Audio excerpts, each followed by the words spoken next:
welcome to another episode of the Jumping the Rail podcast here on the JTR Podcast Network. This is Mark Redman coming to you from the Noodles position in Champaign, Illinois, joined as always by my buddy Minderz. Yeah, this weekend kind of sucked, Minderz. Can we have a week without somebody dying, please? That would be nice. We have this problem every now and then where we have like a run of like 4 or 5 weeks in a row. Yeah, I don't like it. No. News came down Friday, of course, about George Foreman. Then I saw yesterday morning the news came down about Bill Mercer. I don't know if you're familiar with him or not, Minderz. Not as much, but basically I'll figure it out. He was the voice of Dallas sports pretty much for years, and then he was the voice of World Class in their run. Well, when I saw it was a World Class, I was like, oh, okay, that makes sense. Yeah, but he's one of those guys. I put him up there with the Lance Russell and Gordon Sully as far as like those old school looking. Sorry, commentators. Don't get ahead of people now, Minderz. I'm sorry. Got an itchy trigger finger there? No, I don't know what's going on. My computer's being dumb. But yeah, you take any iconic World Class moments. Kerry getting his head slammed in the door, or when he beat Flair, all those big moments. Bill Mercer was the one doing the commentary on it. Makes sense. Are you listening from the Biggie position? Okay, hold on. What is going? When are you getting a new mouse? Okay. Oh, I know what position he's talking about now. Okay. Oh, he's almost got his pod room all set up in the new digs. So about time. I'm just saying. Well, I wasn't going to go that far, but no. I am. But yeah, Mercer was 99, which I honestly didn't realize he was that old. So I would say he lived a good, long, full life and everything. So damn. So that didn't hit me quite as hard as Big George did on Friday. I remember messaging you guys, and I was thinking, man, mm-hmm. I hope this isn't a spoof. But as soon as I saw it, I was like, uh-oh. And then I went to news, and I was like, I was watching the Illini game, and they came up on the screen there, watching that during halftime. But are you a boxing fan, Minderz? Not really. We never really discussed it, but I know I know who George Foreman is. I know he did a lot. I don't know everything he did. Oh, yeah. I watched a lot of boxing, so he was a big deal to me. I had to go back and watch his early career, because he had 2 careers pretty much. He had a 10-year run after he won the gold medal in the Olympics. Then he retired for 10 years, and then he had another 10-year run after that. I think I remember more when he came back. Yeah, that's when I started watching him. Then I had to go back and watch his younger days when he was like 40-0 before he fought Ali and Frazier and all those guys. Yeah. He was fun to watch though. And he was I think I watched more of him as a commentator on HBO. And yeah. I remember actually he's one of the reasons why this show is named what it is. In I think it was 97, there was a riot in Madison Square Garden on HBO after Riddick Bowe Andrew Golota fight. Golota kept hitting Bowe in the nuts, and then just all hell broke loose. Mm-hmm. And people in the stands were wanting to get in the ring and wanting to cause shit. And some people were trying to jump over the commentary position where Jim Lampley and George Foreman were. And Foreman was like just holding them off, and I guess he had one guy in a headlock. It was ridiculous. So yeah, there's so many weird stories you hear about Foreman. He won the world title at 45. That's crazy to think. It's crazy to think now that people think that's old, because nowadays you think about that and bite your tongue. We're both pushing that number. That's what I was saying. Now I was saying nowadays 45 is considered young. Mm-hmm. 40 is the new 20, they say. It better be. My back, hips, and knees think it's the new 80.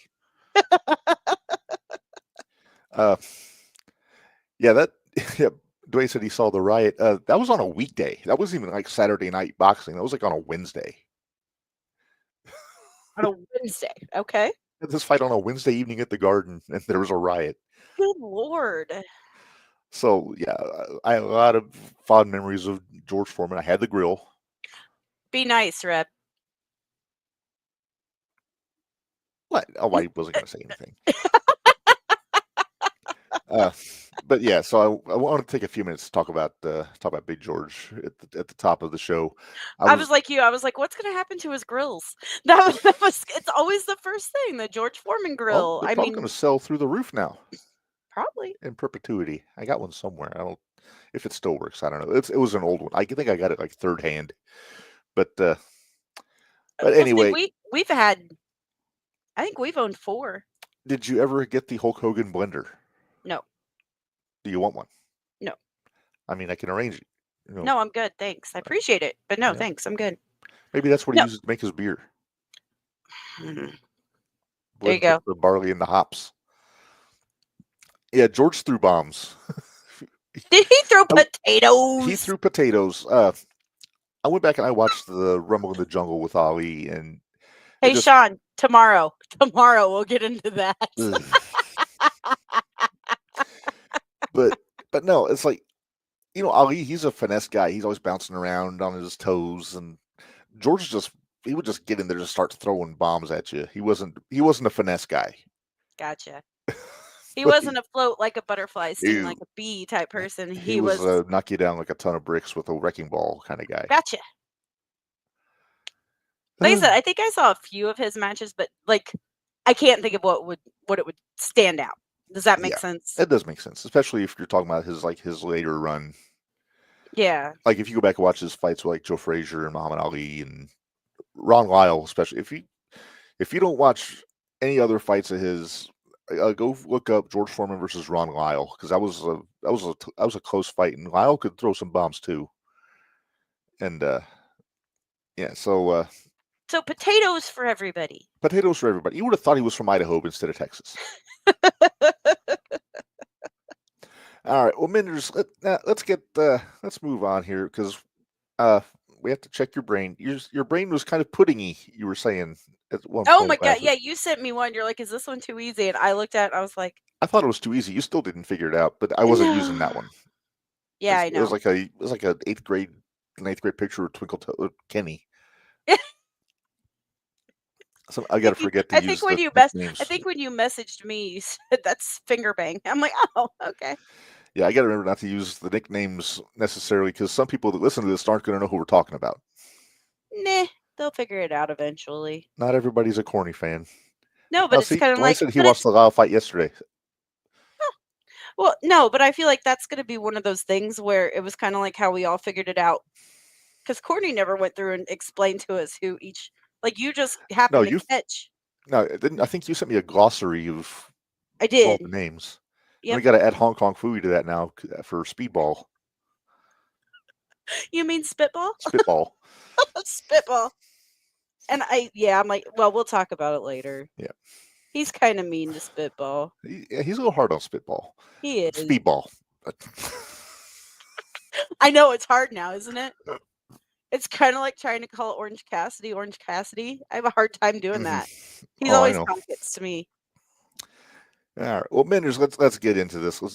Let's check your brain here. So here we go. Okay.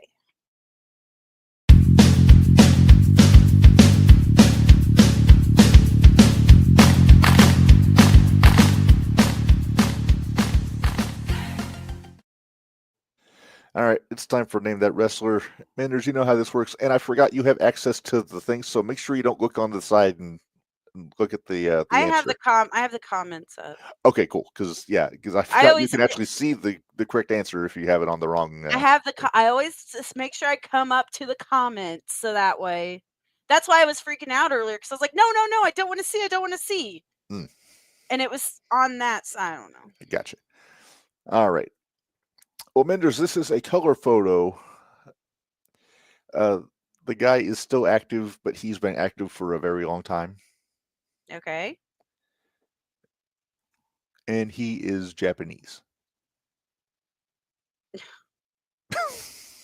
I hate you. All Hey, right. by the way, Now, Dwayne says when we talk about Raw, oh, he has a theory about John Cena.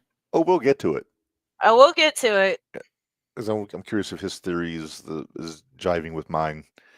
But anyway, here we go. Are you ready? Sure. Look at that handsome Really? devil. Really? I don't. Reb, Japan wrestlers are not my thing. Come Now, on. he has appeared on American television, especially for our favorite bubbly billionaire in the. Okay, so he's been on AEW. Yes. Okay. He looks like I know it's not him, but he looks like the one that's with Joe right now. Oh, Shibata? Yeah. Yeah, it's not Shibata. Shapoopy.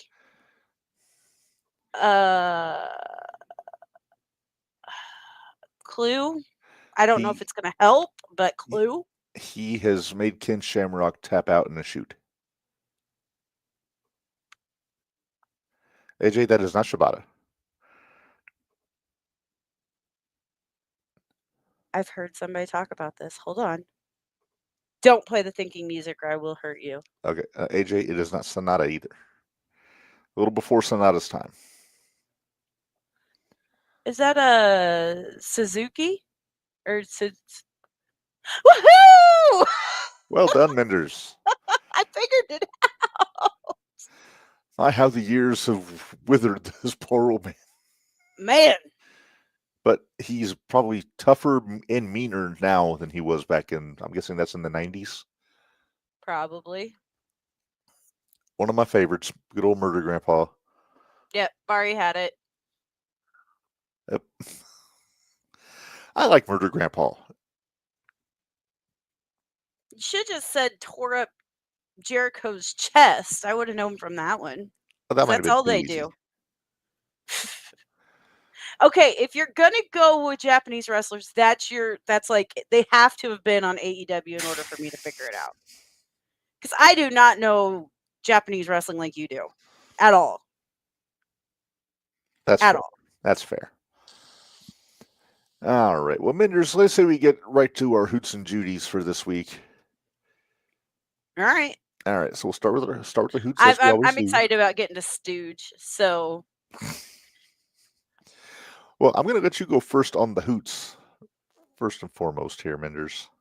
I got to remember who I picked because I went back and forth between a couple. I sent you the list. I know. I don't have it open right this second. Well, don't yell at me. I went with cahoots. You had cahoots. I had cahoots. They were in cahoots. They were in cahoots. I actually went with Braun and Penta from last night. Or yesterday afternoon. That match was a damn good match till Judgment Day got involved. I want to see this happen without having Judgment Day getting involved. Because it was going really well. Well, then you're going to hate my whiteboard here in about 10 minutes. Oh, I'm sure. But I got a busy whiteboard this week. No, and you know what though? I am going to give some honorable hoot mention. And I'm gonna shoot out honorable hoot mention to the Prodigy CMC. Because they did do in the past 3 years they've given almost $14,000 or over $14,000 to St. Jude. That is impressive. So that was where I was going back and forth with my hoots this week. So because we went to that show this weekend and everybody says CMC picks on you. Okay, you have one wrestler that picks on you. This past weekend, and we'll talk more about it tomorrow, obviously, but could I get a break, please? Just a small one. Just a little. Are you having like a psychological what's the word I'm looking for? Aversion to wrestlers in cowboy hats after this weekend? Apparently, yeah, like they're freaking me out.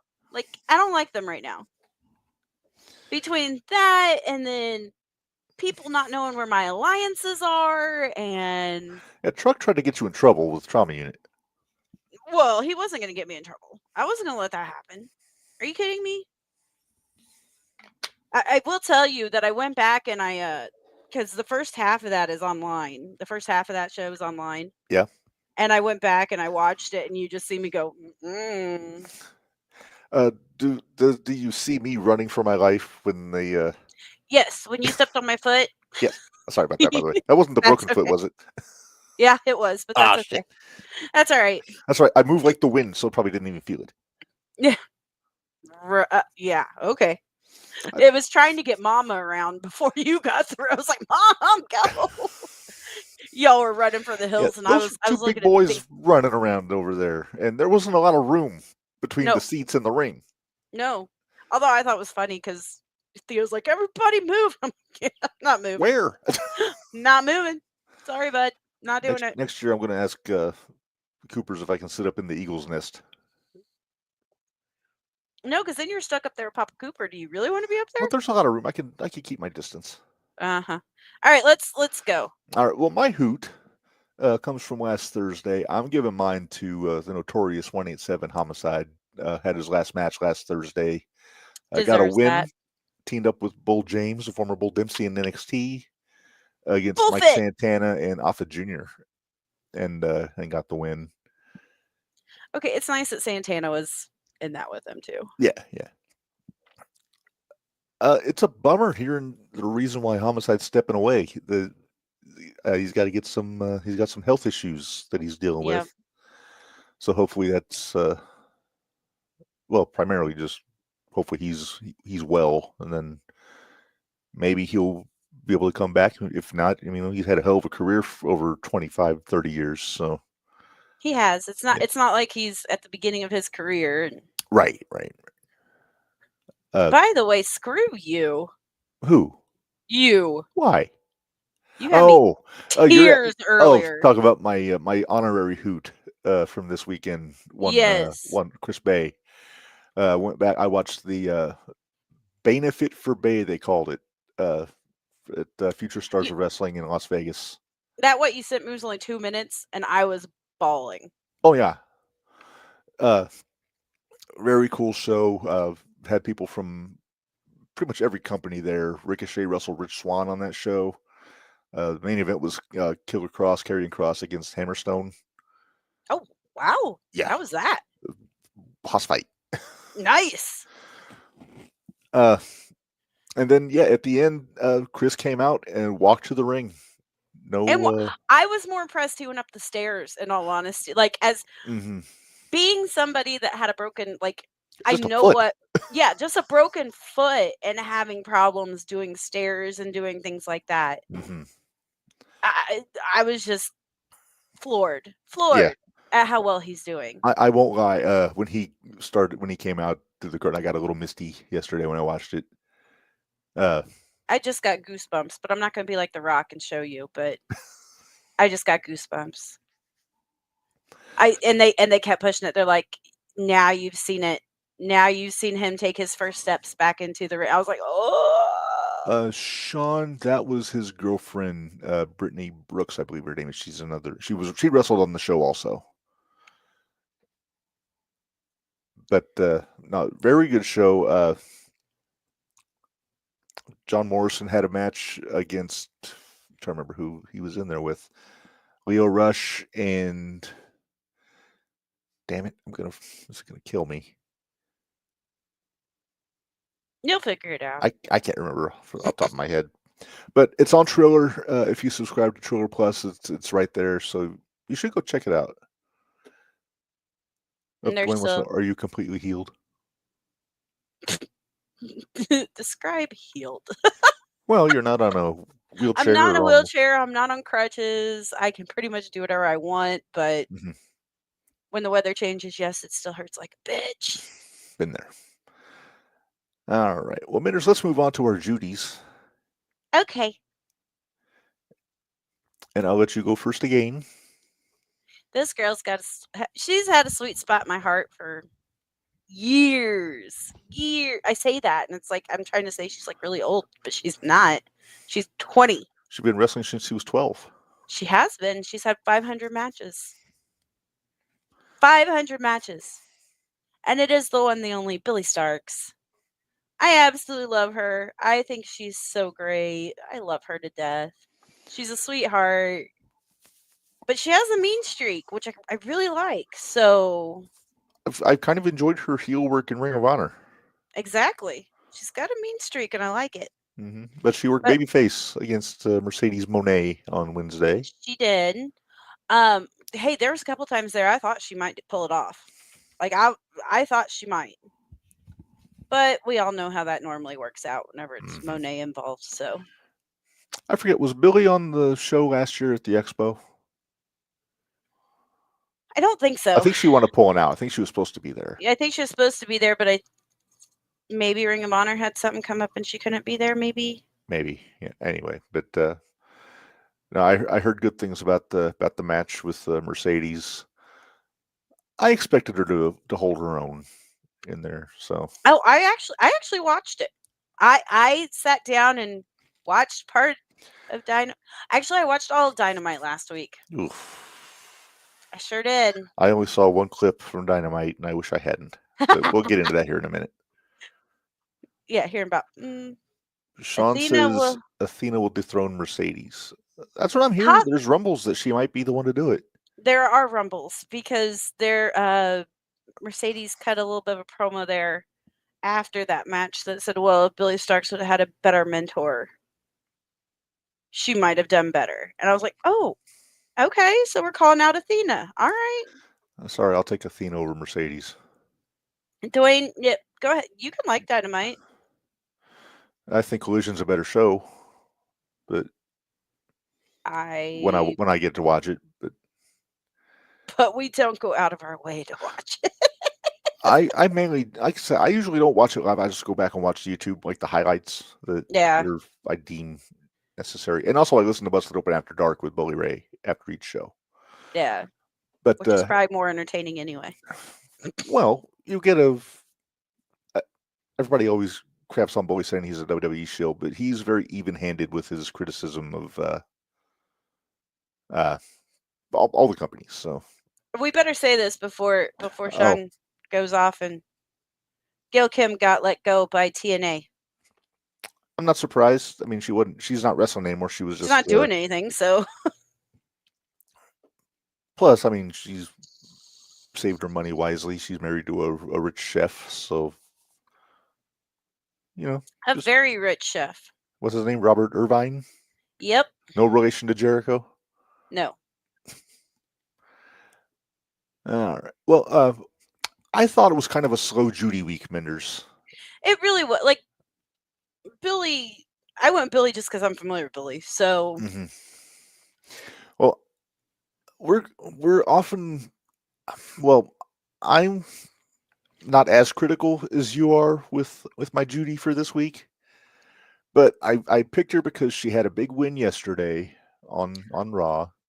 I'm not gonna lie, the Judy I was gonna pick, I was gonna pick her because she beat up on your Judy. Oh, here you go, pick Big Mama. No, I was gonna pick little shit. Oh, Liv. Uh-huh. Yeah, well, I went with Lyra Valkyria, Intercontinental Champ, because she did get a clean win on Raquel Rodriguez, which I was surprised. I thought Raquel was going to win. I didn't think so, and this is going back to my champion challenging for championships. Yes, I thought she was going to because it was going to follow the Shawn and Diesel formula. Yeah, I knew you said that. Diesel was tag champ and Intercontinental champ at the same time in '94. Yeah, Shawn. Yeah, I was actually we're going to get to this on NXT. Stephanie's wrestling twice and defending both titles tonight. I think she's going to hold on to one. I think Jada wins, or I'm sorry, Fallon wins the North American back. I think it's going to go back to Fallon. She's not losing. She's not losing to Jada. No, she's not losing. I love Jada. Don't get me wrong. Jada's fantastic, but honestly, I could see her holding both for a bit. Just till what? Till Jordan decides she wants one? Either it could be Jordan, could be Zarya, could still be Fallon. Zarya and Soul are doing their tag team stuff. I wish they weren't. I wish Zarya was still working single. I know, but that's what they're doing now. So you got to trust the process, Reb. mean, theoretically, she could hold both until Jordan wins the NXT championship from her. She could.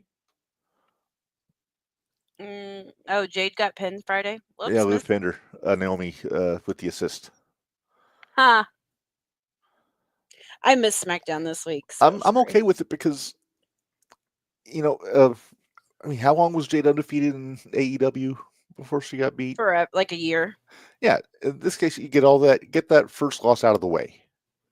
Yeah. Sean says Chelsea has no challengers now. Well, wait. She hasn't defended against Zelina yet, has she? I don't know. I know Michin shit the bed going after it. I mean, I know you're holding out hope for Piper.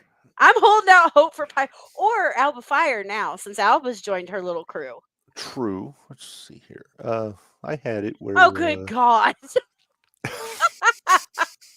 Although I can't say much. I can't say a whole lot because this is what my head looks like right now, but it's on independent wrestling instead of WWE wrestling. I do have possibly Alexa maybe going after Chelsea going into Mania if they decide to go that route. Yeah. Zelina lost to Piper, Sean says. So technically Piper should be. Just saying. It's got to happen eventually. She's got to turn on her eventually. The women's division is kind of hurting these days. On SmackDown, it is. SmackDown especially. Yeah, I don't think Raw is as bad as SmackDown. But no, and we're going to get to like what we saw on Raw. We're going to talk about what we got coming up for Mania also. You have Chelsea. You had Charlotte versus BFAB. It doesn't get much worse than that. No.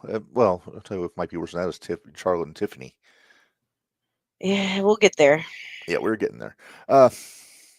We still have to talk about a stooge, Minderz. Oh, I bet you got two of them. I have co-stooges. I'm sure you do. There? Max Caster sitting on your head. Like always. That's all right. Tony's not sitting on mine, so I'm good with it. Yeah. I think Larry's happy. He's got Sasha sitting on his. There you go. Curly looks confused. Always. Sean, we'll get there. Hang on, Sean. We'll get there. Yep. Our stooges, Minderz, co-stooges, from a segment that went viral for every wrong reason you can imagine. Yep. And a god-awful street fight. Actually, there's technically 3 stooges. Because you can't forget the Toronto toothbrush. Especially now that it's been sticking out of fucking... Yeah. All right, what picture did you get? I'm curious. That's not even a good... I got a better one, but I needed one with both of them in it. Okay. But hang, give me like 2 seconds. I got a better one. Okay. Remove that. But yeah, obviously our stooges are Moxley and Copeland after that god awful drizzling shits of a street fight that they had on Dynamite. That was one of those that it was a legit car wreck that you could not look away from. There you go. I just want to point something out. If you actually go back and watch this match.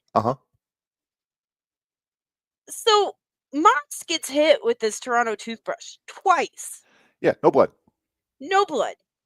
Actually, if you watch really closely when he gets hit in the back with it after he gets hit in the stomach, it looks like it bounces off his back. Mm-hmm. So, where is the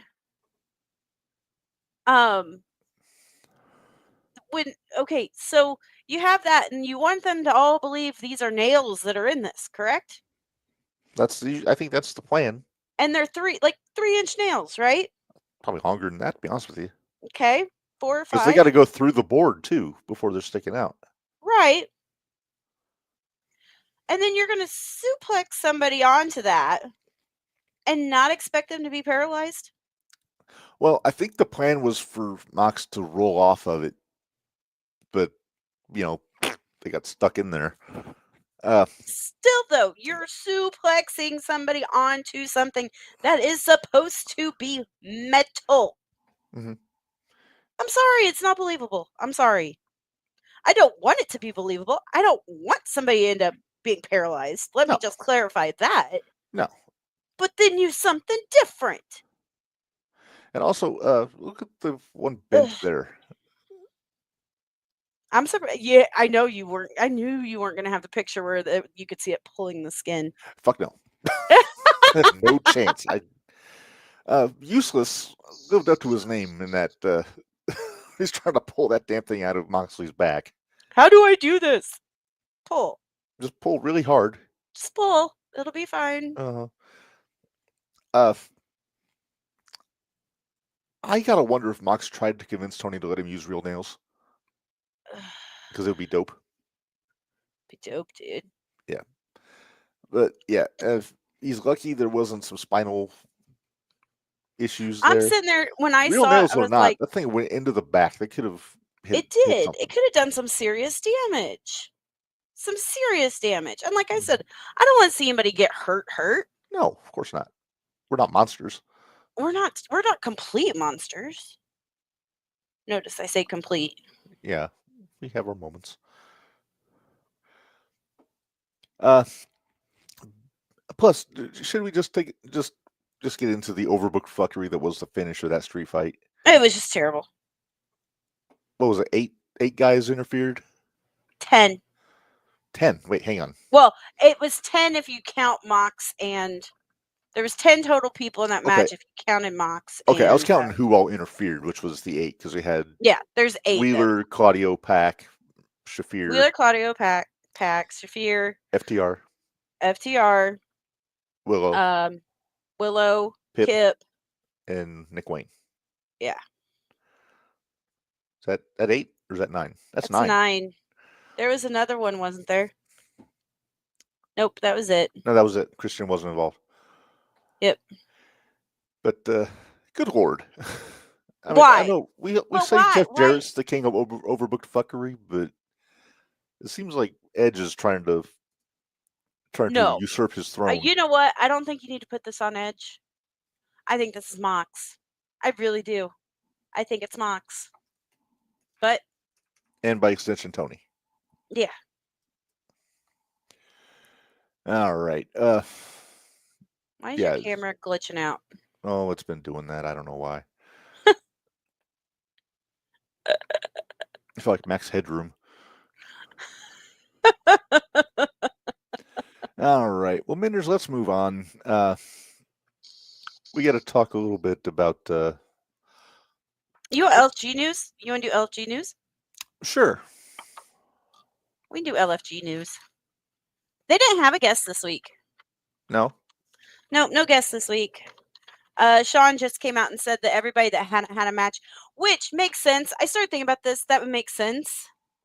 Because if they're all over in Europe, there really wouldn't have been anybody around the PC. That's true. Keep talking. I'm going to drop out of the camera real quick. Okay, sounds good. So, we had Shiloh first up. He got a pep talk from Taker because he's kind of been dropping the ball a little bit lately, and he's been wanting to try to get him pumped back up and ready to go. So we had a little pep talk. And then they decided that the ones that hadn't had matches yet were going to wrestle. And they got to wrestle in front of a live audience, which was kind of fun. So these were actually, what they did, though, was they were talking about their debuts. So you had Bubba, Take, Mickey, and Booker all showed like their... I'm sorry. Caught me off guard. Now it's trying to use my phone camera. Oh, fun. I was like, okay. Anyway, Bubba's debut is kind of hilarious. I may need to go back and watch that, honestly. Because it was back when he was still doing all the stuttering gimmick, which is fun. Then you had Mickey, that she came out, I think she came out with, was she in a faction with Michelle McCool at one point? No, they were feuding. Nope. This would have been somebody it would have been like, there were 3 girls, and I thought it was like Melina, maybe. There was 3 girls that it was Mickey. Yeah, with Mickey. She came out. It was her debut. Well, it was her debut, so it might have just been she was in a Oh, group with 3. when she debuted, she was like buddies with Trish and Ashley. Okay, that could be it then. That could be it. Um, anyway, she came out in her debut, and the thing I took away from all of them is that, like, Taker was like, "When I walked out to the ring, I looked cool, calm, and confident." He's like, "But man, if you could have been inside my head." And it was like all of them kinda had the same thing, their nerves had them like crazy. When Book and Stevie Ray made their debut, Book was like, "Yeah, we're beating those guys," because it was a couple of no-name, probably local talent is what I'm guessing. Mm-hmm. So, yeah, it wasn't Layla. It wasn't them, Dwayne. Sorry, but so they were showing all their debuts, and they were trying to tell them, the only and the biggest thing I took away from it too. The other big thing was it doesn't matter if they hate you or they like you as long as they're responding to you. And that was one of the things they were trying to really Mm-hmm. push into their head is the worst thing you want is silence. Yeah, silence is death in pro wrestling. It really is. It's death in entertainment in general. Yeah. So we had 4 matches this week. We had Bailey Humphrey versus Danny. I did not realize how big Bailey Humphreys actually is. And I don't know if it's just because she's around the guys, like usually standing around the guys all the time. But apparently she's like 6 foot tall. So that's pretty impressive. We had Bailey Humphreys versus Danny. We had Serena versus P Nasty, Panina. We had Drake Moreau versus Chris Island. We had Anthony Luke versus Elijah Holyfield. I wanted to see how Elijah Holyfield was going to do in the ring. Mm-hmm. But Bailey Humphrey and Danny, I'll tell you what, that was a really good match. Bailey has a skull crush as her submission hold. The head vice. Yep, and it was very well done. We got a problem though. Danny's having back issues. Oh. So hopefully that doesn't mess with her too much. Serena and Panina, it was not. Hey, I can't help it. Those are their names. It was not a good match. It was probably the worst one out of the 4. Was it better than Moxley and Edge?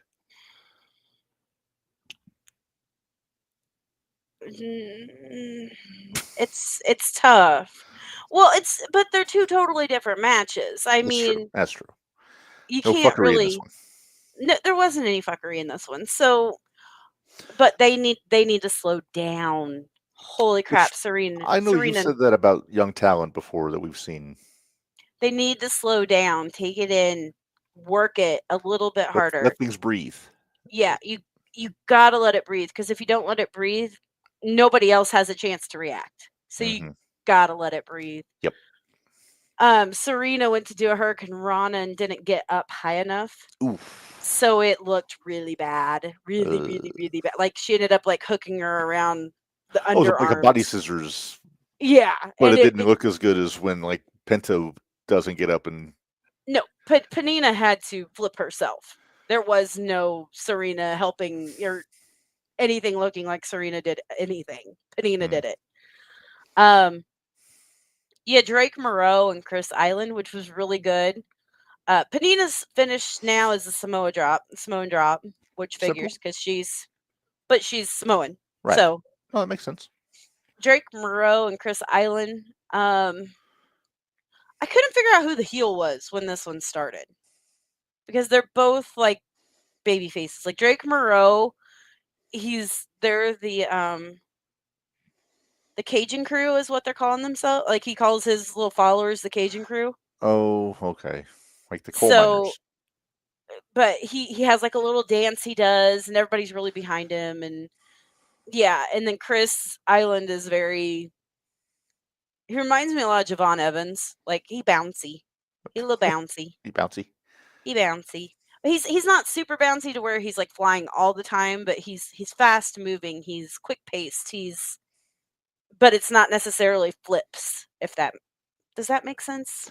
Yeah, that makes sense. So, Drake Moreau won that one with a choke slam. And they actually called it the last ride, so I wonder if he had a little talk with Taker. And then the last match with Anthony Luke and Elijah Holyfield, which Elijah won with a roll-up, which was, it played very well because Anthony Luke at one point was, like, making fun of Holyfield and, like, was punching him, like, boxing, punching him, and did, like, a little foot shuffle.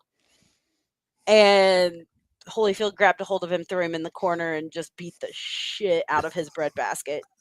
It was pretty funny. Now, you don't think Daddy taught him how to box a little bit? Oh, Daddy taught him. You can tell Daddy taught him. His daddy beat George Foreman once upon a time. So, but yeah, Daddy taught him a thing or two. So, out of all those matches, though, my favorite match was the Anthony Luke match and Elijah Holyfield match. And then the Bailey Humphrey and the Danny match. Now, you were telling me before that Anthony Luke seems to be getting a bit of a swelled head. He's getting a little bit of a chip on his shoulder that I'm not sure I'm really crazy about. Because, I mean, this week was more about the ones that hadn't been in the ring yet and who got the points. And even Taker told him, he's like, look, these people we're giving points to, you need to take the people out that you were partners with on this and just tell them how much you appreciate what they did. Because, like, Danny, she sold like a champ to put over Bailey. Mm-hmm. And Anthony Luke, he was mad because he did not get a point this week. And he was mad because he thought he had put Elijah over. So he thought he deserved the point. Did he have booby job face? He did. And it's even worse because he's got, like, peach fuzz going across his top lip. It's real bad. Does it look like Brooks Jensen? No, it's worse. It's thinner. It's thinner. Wispy. It's wispy. But anyway, Wispy wispy. So points this week. Bailey Humphries got a point, and Elijah Holyfield got a point. So Taker got 2 points. Taker got 2 points for a clean sweep this week. So now Taker and Book are tied at 4 points.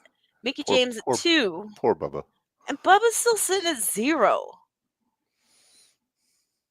So I'm not sure. And next week they've announced Gunther will be there. Gunther will be there. And he's already tore up a few of them, telling them how he doesn't care if they're trying. You need to prove to him that you can. Mm-hmm. So it was kind of like a German drill sergeant when he was in the clip I saw, just walking around, just inspecting everyone. Yeah, pretty much. Was our buddy BJ on the show last? He was not. So there was peace. There was peace for a little bit. I mean, they re-showed his promo that he did, but yeah. Dwayne says Evander Holyfield's son wrestles. Had no clue. Yeah, he's in development. He just got there. Like, literally has been there a month. I think he just finished college football at Georgia when he started. Then went to the PC. Sure did. Sorry about my sniffing. I apologize. Oh, you're fine. Sorry about my glitching. I'm trying not to pay attention. I will try to fix this before tomorrow. Okay.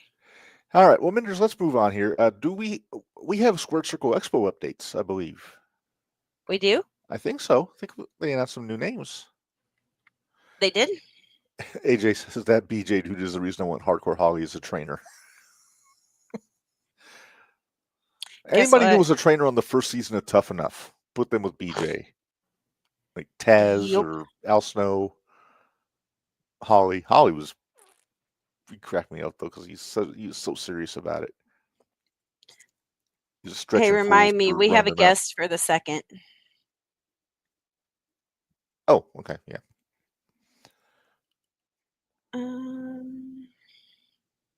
Okay, let's see. They've announced a whole bunch of stuff for people with pro photo ops. Yes, I've already procured one. I am planning on getting a second on Friday when I get paid. Yeah, I got it. I haven't got mine yet, so we'll see if I actually get mine or not.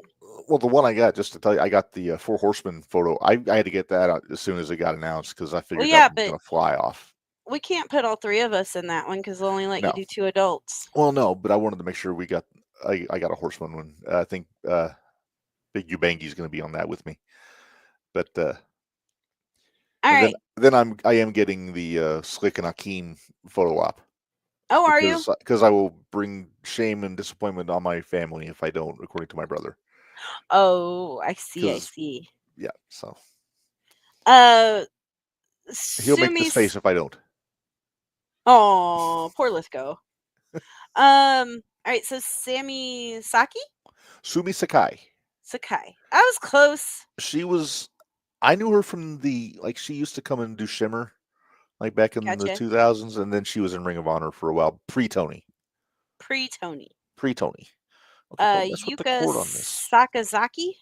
Yuka Sakazaki. She is from Japan. I was kind of excited about Kevin Thorne's going to be there. Yes, I thought he had already been announced. Hadn't he already been announced? I don't think he'd been announced. He's always there though, because he's from Indianapolis. Okay. Sophia Rose. Okay, I think she's OVW, right? Yes. And she's former Rhodes Wrestling Academy Women's Champion. Ah, there you go. So she's a Dustin girl. Yep. Sin Cara. Huniko. Leva Bates. Hey, the librarian. And for those, I was gonna say, if you're NXT, that's Blue Pants. Melina. Very nice. Wait, what's this? Yep, AJ, you are correct. Sumi Sakai is a former Women of Honor champion, not to be confused with the current Ring of Honor Women's Championship, which is a different title. And by the way, if you wanted tickets to the Saturday Night Circle City Rumble, you can't. It is officially sold out. That's going to be a fun show. We're getting a new champ, Minderz. Mm-hmm. And it better be Omen. I don't woo know it. I hate you. Do you see this? I see the tail flipping back and forth. She's trying to get up here, but I have literally no room on this desk for her. Oh, she will make room if she has to. Oh, that's what I'm afraid of, because she's going to knock either a Funko, a hat, or my empty ramen noodle cup off of the desk to get her way. And I don't feel like cleaning up a mess today. And that looks like everything that's been announced. Okay. I'm surprised Mike O'Malley's doing a pro photo op. Yeah, well, I don't. He's and Paul Walter Hauser. Paul Walter. He's a Golden Globe winner, Minderz. Okay. And he's been working MLW. Now, see, I'm hoping when I get paid again, because I had too much stuff I had to pay for this week. So, I'm still wanting to get Swerve and Prince Nana. Yeah. And I want JR and I can't talk. JR and the King. Yes. Yeah, I'm happy getting pictures at the table for the most part, but. Well, JR and the King, I'm only thinking because it might be a really long line, and at least if you get the pro photo op, it goes really quick. That's true. So, I'm good with it. How do they charge for pics? You order them ahead of time for it's pro in the ticket photos section of the Wrestling Expo website, and then. Yep. All right. Any other Expo news that we know of, Minderz? Nope. Well, other than be watching because next week we'll start our Squared Circle Expo month. We'll be kicking things off with the only Mr. Thigh Slap himself. Yes, Mrs. Foley's baby boy's favorite wrestler. Exactly. King Jack of TikTok. Vaughn.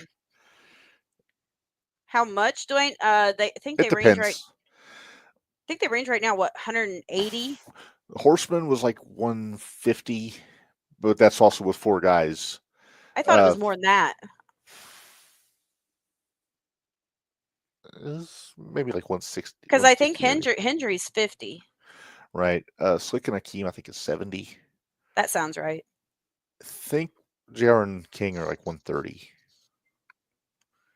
I'm saying 135, but I could be wrong. It depends. I think you might be right. But yeah, it just depends on who's doing it. Yep. I think Liger was 75 last year. I think the most I paid was $225, and that Nation? was for the Nation. It's really not, Dwayne. You can just about guarantee it's at least 40 for each person. So for 4 people, 160 is about right on. Oof. But yeah. All right. Well, Minders, let's move on here. We got to talk about the first thing I want to talk about the end of SmackDown with Roman, Seth, and Punk last week. It's a good thing I watched Raw last night, so I got to see this. I was enjoying the banter back and forth. We got Serious Seth, which I'm always a fan of. He wasn't out dancing and He laughing didn't wear like an anything idiot. stupid to the ring. He looked normal. It was wearing purple, but that's fine. That's Punk fine. called him Grimace. Quite entertaining. Yeah. I have issue with, and I'm gonna drop out of camera here. You drop out again. Bugging you, huh? Oh wow. Ow. Like being that close. Okay, that's fine. I like the fact that Punk keeps bringing up the fact that they are not able to beat him alone. And I'm liking that a lot. And I think we completely lost Reb. I think he went completely out. Dwayne, I know you're saying Roman. I get it. I understand. I think though there's gonna be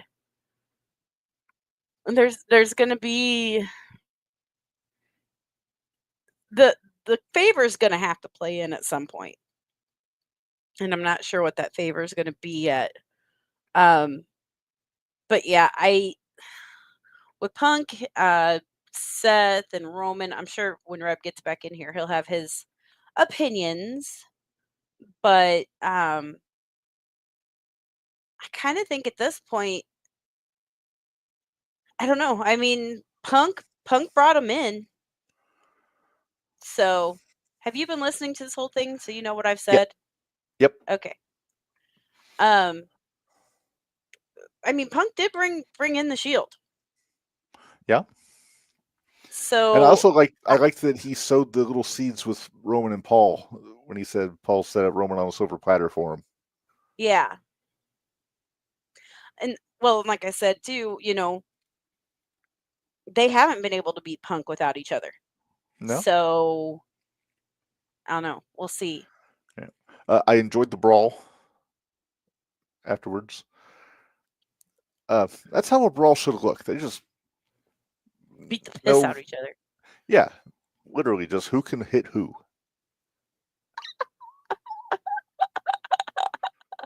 I love Scott sometimes.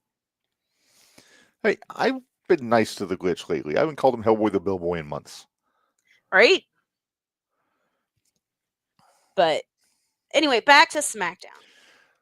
So they pretty much confirmed we're going to get the three-way, Seth, Roman, and Punk. Poor Reb is so disappointed. They, you know what? They made it make sense, so I'm okay with it now. Okay, who do you think's going to win? Because Dwayne's on this kick that he thinks. Can I be bold? You can. I think Seth is going to win. Do you think it's because the Paul Heyman guys are going to be fighting? I think it's because Paul Heyman's going to swerve both of them and join up with Seth. Okay. V-neck Paul just looks nefarious. Yeah. He looks like a mafioso. And they were talking about Seth or Punk wanting to main event WrestleMania. I think that's next year if he stays healthy. Yeah. I think that's next year. Because I think if Cena wouldn't have decided to do his last year this year, I think it would have been this year. Yeah. But Punk needs to finish his story. Yeah, let Punk finish his story. All right. We need to get into this from the SmackDown side. I am not impressed with the build up to this women's championship match between Charlotte and Tiffany. and it's not on Charlotte. I don't think Tiffany's ready. I'm beginning to wonder. Well, as you could see on the format, if you saw it, I put a question out here. Has Tiffany's push been rushed? But what else were you going to do? Who else? Well, they could have brought Becky back. I mean, but if they've Becky's got a not ready to three-way. come back, They've got a three-way going on the Raw side. They could have taken Bianca and put her in. they could have the put Bianca SmackDown on the other side, in my opinion. But I mean, it could have been babyface Charlotte against Nia. We've seen that. Oh yeah, we have, when Nia got really unprofessional with her and dropped her on her head. But I'm just saying, Tiffany is not showing me that she's ready for a giant main event spot like this at WrestleMania. It ain't gonna be a main event. It's gonna be. Oh no, it's gonna be mid card somewhere. Oh, wrong one. I haven't put that on here yet. I'm working on figuring out which matches are going on which nights. Which matches, which nights? Mm-hmm. And I think Dwayne. She has to, because otherwise Tiffany's dead in the water. Yeah. Then let John, Tiffany don't get ahead of me on the Raw side, man. We're get there. But yeah, I'm with you. I don't know. You know what? I'm gonna. We're talking about how they're being booked and things like that. I'm gonna throw something out there for you, and I heard it. I'll preface this with, I heard it on one of Corny's podcasts, and it got me thinking. And I want your opinion. Who do you think coming up from NXT got the worst push? And I'm going to give you two options, so don't jump the gun on me. Austin Theory or Carmelo Hayes?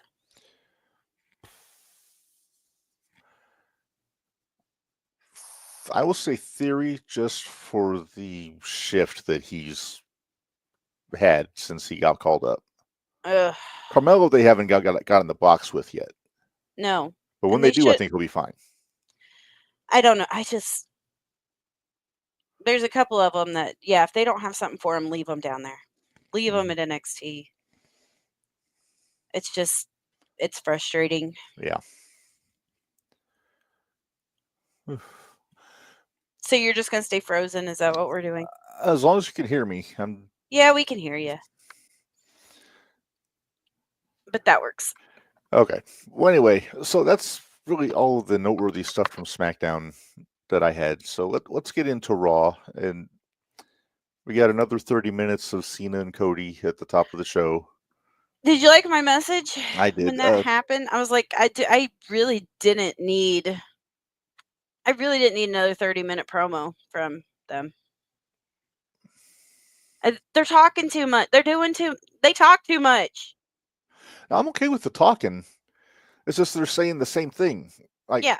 And when I say the same thing, I'm saying when it's both of them in the ring at the same time. Cena's by himself out there has been gold. Although I've seen where a lot of people aren't liking it. I'm like, how do you not like this? Oh, wait, don't forget, we need to ask, what was it? Dwayne. Didn't he had a theory about... Oh, he had a Cena theory. A Cena. Let me say mine first before we get to Dwayne. Okay. What I would love to see Cena wind up saying about during this build-up is, because everybody's wanting to know what he's going to say about The Rock and all this stuff. Suppose Cena comes out and says, I didn't need The Rock. I used him to get into the chamber match.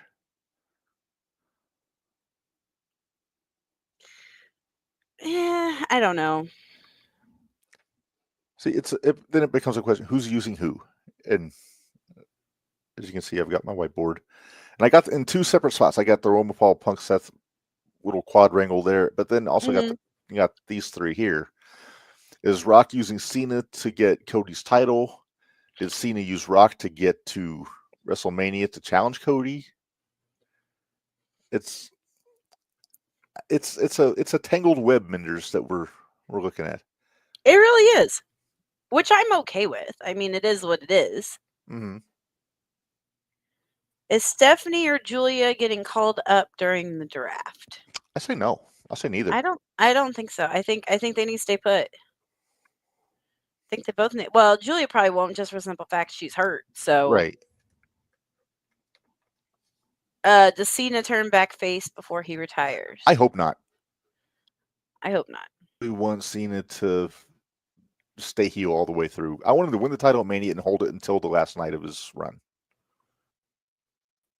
Well, and I think that's a good idea too. And he should bring back the spinner belt. Screw you. That now, was all. Keep in mind, I hate the spinner belt with the passion of 1,000 suns, but I mean the heat he would get if he brought back. Would you quit dropping yourself out? I'm trying to get this thing to work. I'm still froze. Well, you weren't, and then you dropped yourself out, and now you are. So. Well, I'm working. But yeah, when he started talking about the spinner belt, I was like, oh, I bet Bari and Reb are both groaning at this point because they both hate that belt. I thought it was funny. Are you back? I'm back. You're back. You moved.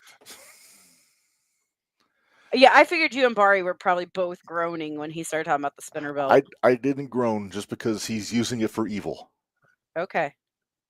But yeah, I was like, no, they're going off right now. The belt boys are going off. Yeah, I am not a fan of that spinner belt, but if it's used for heat, then you're all right with it. Like when the Miz turned the W over into an M, and then locked it in place. Yeah. What a jerk. Let's see. Okay. Here's Dwayne's thoughts. Okay, my thoughts are this. I don't see Cena ending his career as a heel. I think he'll turn face again right before he calls it a career. Can I throw this idea out there? Throw away. And what do I know, right? So could it be Cena wins? Okay. Mm-hmm. He starts dealing with everything, and The Rock starts having him do all of his bidding and blah, blah, blah, blah, blah. Could it be like the night he drops the belt, he turns on Rock? And that's our babyface Cena we get going out? Like, could it just be for his last night that he turns? Would that make sense? I would tweak that just a little bit. Last night, which I'm assuming is going to be at the Garden, maybe the Christmas show. I would say, weren't we? We were all guessing the Christmas show. But that's the night that Cody wins the belt back from Cena, so he gets to hold the belt in the Garden like Dusty did. Mm-hmm. And then Rock turns on Cena. Yeah. So Rock stays heel, Cena turns babyface, but Cena's sympathetic. And then he gets to go out with the crowd cheering him and all that. But I just as soon prefer to see him just go out as a heel. Yeah. Die on your sword, man. There you go. I did enjoy him saying how WWE used that poor kid. I was like, that's hilarious. And then you have the other kid that was flipping off Jericho. Yeah. She like, almost got Judy good. I was like, all right. And Jericho's face was priceless. He's like, really? Don't like you. Okay. But I did enjoy when Cena said that everyone is horrible people. Mm-hmm. We're all horrible. not entirely wrong. Wrestling fans can be pretty horrible when they want to be. We experience that. Yeah. We've seen that before. Mm-hmm. Why does Cody have to get the belt back? Because he's the biggest. Do you not know your wrestling history, Sean? He's got to have the belt in Madison Square Garden. Come on. They've been building since he came back to get that beauty shot holding the world title in the Madison Square Garden like his dad did. Yep. So we think that's happening. It might not happen this year. It might happen later, but it makes the most sense to happen this year. Yeah. Have Cody lose the belt at Mania, chase Cena all year. Yep. Somebody, I think it was Bubba, said he saw somebody posted that they should have a tag match at SummerSlam. Cena and The Rock against Cody and Roman, where Cody pins Cena. Okay. I feel like my I think my microphone was rubbing against my beard because I was hearing it. Dwayne says, y'all notice how the crowd. Okay. I think they just gave up. I think they did too. I really do. I think they just gave up at the That's end. Netflix. I mean, who's going to get in trouble? Yeah, they're not going to get in trouble. But I know usually the censoring is a WWE call, not a Netflix call. Yeah, well, and most of it too, I've noticed, has been at the beginning of the show. Mm-hmm. And then by the end of the show, they're like, okay, it's late enough. Kids have gone to bed, hopefully. Maybe not necessarily the last couple weeks because it's like 5 o'clock in the afternoon. Well, not these shows, but yeah. Right. Sean also asked, have someone else beat Cena. You can't have somebody else beat Cena. Has to be Cody in the Garden. Has to be Cody in the Garden. Long-term booking. We got this. The only other person I would accept that it would be Orton. Yeah, that would make sense too. But I still think it's got to be Cody's got to get the belt back, so we still got to get Orton and Cody, and we still got to get Punk and Cody. And God knows we don't need Cody in the Rumble again. Yeah, dear God, please, let's not do that again. I think Punk wins the Rumble next year, then he challenges Cody. Punk or Randy, I think, there's a part of me that says Randy win it just so he has 3 and he'd be the most, he'd have the most Rumble wins. Tied with Austin. Oh, Austin did have 3, didn't he? Austin had 3. I was thinking he only had 2, but he had 3. We had 2, and then he had the one that was with an asterisk on it in 97 because Brett threw him out, but the referee didn't see him, so he came back in. Yeah. Which I'll remember that as the Mil Mascaras Rumble because Mascaras just jumped off the top rope to the floor on one of the other luchadors and eliminated himself without knowing it. Dummy. Or was he? He has never done a job in his entire career. So maybe that was so nobody would eliminate him. Yeah, maybe that was so he didn't have to do the job. He eliminated himself. No yob, he says. No yob. All right. Well, let's get, so we're getting into Raw here. Okay, yeah, and when we get done with Raw, I do want to talk about the, I'd like to talk about the ratings for Dynamite at one point. Okay, well, let's finish up Raw then. Yep. I enjoyed the Lyra Raquel match. Like I said, it's never an issue with Lyra's work in the ring. It's just her character, personality is just not shining through. You know what I mean? Pringles was even over last night. Our buddy Pringles. Our buddy Pringles. He came over last night. I must ask him what he thought of that match. Exactly. And I told him, I said, would you watch this and will you tell me what she's missing? Tell me what she's missing. We're trying to put outsider's perspective. Yeah, I need somebody that's not because he loves and hates, not jaded by the wrestling business. Well, and he loves and hates watching wrestling with me. He loves and hates it. So it's Sean, we'll talk about that when we get to the Penta match. But I asked him, I said, would you just look at this and see what do you think she's missing as somebody, as a layperson? Yeah, an outside, what I would consider a normal fan, not us, like a normal fan, a casual fan. And he couldn't even put his finger on it. He's like, I don't like her, but I don't know what it is. And I said, he goes, it's nothing with her. He goes, it's nothing with how her matches go. They're fine. But man, how many times did you hear crickets during that match? There were some crickets. There were a lot of crickets. For the whole show, pretty much, except for the Cena segment and the main event. Yeah, there was a lot of crickets last night. They didn't care for El Grande Americano, but we'll get to that here in a minute. Oh, okay. Yeah. Ugh. I got opinions about that one too. Speedy recovery to Chad Gable, by the way. He was a little under the weather yesterday. Bite me.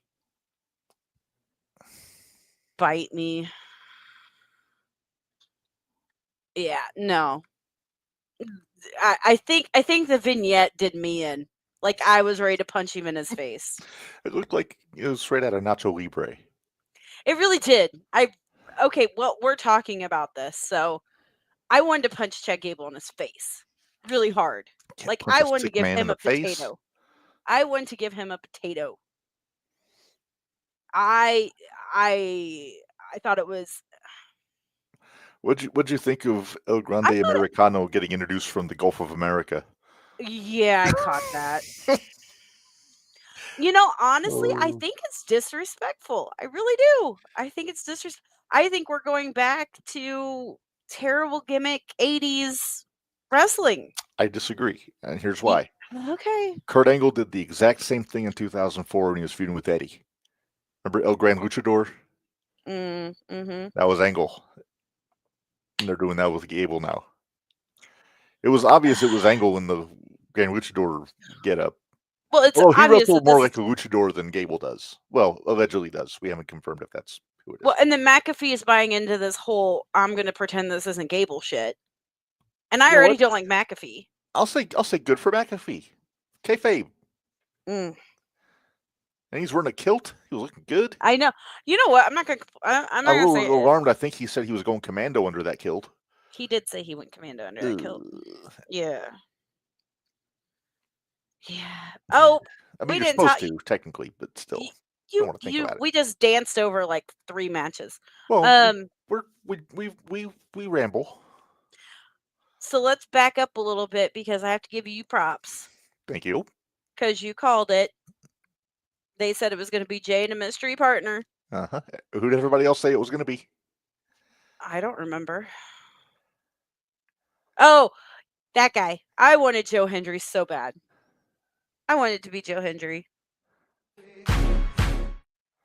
But I was hoping. I was so hoping. But it was Jimmy. Mm-hmm. I miss the Usos as a tag team. I do too. I They're hate to so much admit better that. as a unit than they are individually. They really are. But okay, so it's how they're trying to get around this whole J being J dot flop J from a couple weeks ago is now by him slipping and falling every time he goes to do something. Is that how they're trying to get around this? Because I'm not liking it. Well, there's a way you can make that make sense, which is the decals on the mat can be slippery. All they had to do was Yeah, but say, he "Hey, was in the he slipped on the Riyadh season decal on the canvas." and then he slipped on the real American beer canvas Oh, that's the one part. it was. I'm sorry, I thought it was the Riyadh season. It was the Real American decal, but yeah, those things if they aren't put on properly, they can be slippery. I mean, you ever watch UFC? Like I forget which referee it was. They were like doing like a piece on him and like his routine when and the first thing he does when he goes out there is he would go out and he would check the sponsor decals to make sure they weren't slippery. Oh wow, that's But kind of cool. I don't expect everybody to catch that little detail. But Right. Again, it's stuff that we notice that. then of course we did get doubtful Jay, which I think we need going into. Yeah. We need to get Jay to get his balls back. Yeah. Just like we needed Gunther to get his balls back when he was feuding with Priest. Gunther need to get his balls back right now. I'm kind of glad to see this Gunther coming back. So Yeah, we got a ballsy Gunther. I don't know how you say balls in German, but we're gonna get Gunther and Jimmy next week. So I think he's gonna tune up Jimmy real good and then fire up Jay. So we get main I event hope Jay. so. Let's see what else happened. I think we talked about just about everything except for the main event Minderz. We didn't talk Punk about. Punk We said didn't he's talk going to be at about. SmackDown Nope. Friday. Stop. We didn't talk about Io and Rhea and. Rhea. I said Io and Bianca. Rhea. Oh, Bianca. You know what? Is it sad that in this women's segment, my favorite part of it was Adam Pearce? He's giving off vibes of the bedraggled police captain on an 80s cop show. He really is. It's kind of fun. Io. She almost got Judy Hood. She almost did. Just because, man, she's trying to prove to everybody she's okay.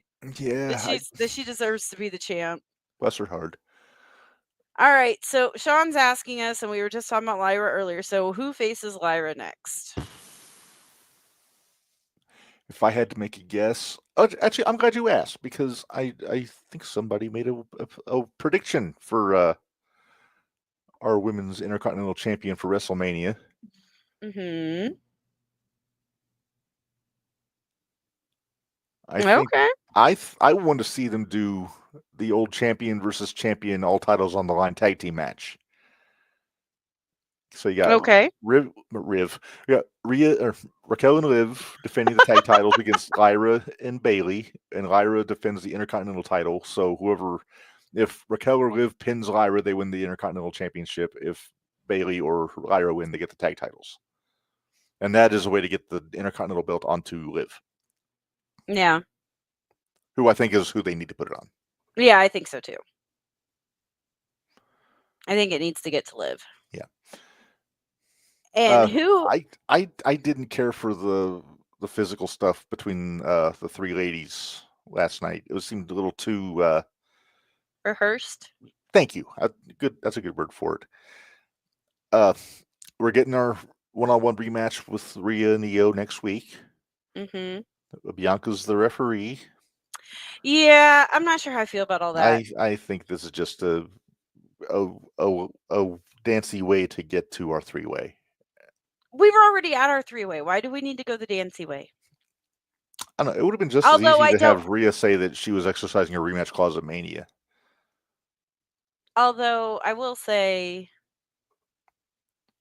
oh, double champ Liv. Sean wants double champ Liv. I don't know if I could handle double champ Liv. 2 belts are heavier than Liv. Exactly. Let's let Don carry one. There you go. I forgot where I was going with what I was saying. What was I talking We're about? talking about the three-way women's Yeah, title. I don't want to see them all arguing every week though either. Especially not yelling over each other. Yeah. Bianca's getting some heat. I don't know if you noticed that. I did. She had started getting heat though back a long time ago, and then everybody kind of gave up on it. And I like heel Bianca, so I'm okay with it. Sean Rhea said she doesn't care about Mania, Realize. but She full of it. She full Full of the of it. caca. Well, and not only that, but WWE is full of it if they don't think they need Rhea on that card. Yeah, they're not keeping Rhea off Mania. They can't keep Rhea off of Mania. There ain't no way. I'm sorry. That's Rhea's money right now. Not for nothing. They should have just stuck with Rhea and Bianca. I like Io. I'm a big Io fan. But she kind of got shoehorned into this situation. Oh, Jade and Bianca have Twitter beef? Well, that's because Bianca helped Naomi. Come on now. What? Nothing. I guess Jade and Bianca are having Twitter beef. Who isn't? I know. Nobody can be civil on Twitter. I can. Oh. No, I can't. Never mind. Let's talk main event, Minderz. Breaker versus Penta. Let's do. They were my good hoots. Yeah, and really good match. I enjoyed it. I enjoyed it a lot. I need to see more. Breaker is definitely somebody that can go with the luchadors and still make it believable. Because he's faster than the luchadors. Man, he started building up steam that one time, and I thought, oh, shit, here it comes. And then the kick. Yeah, I was like, what?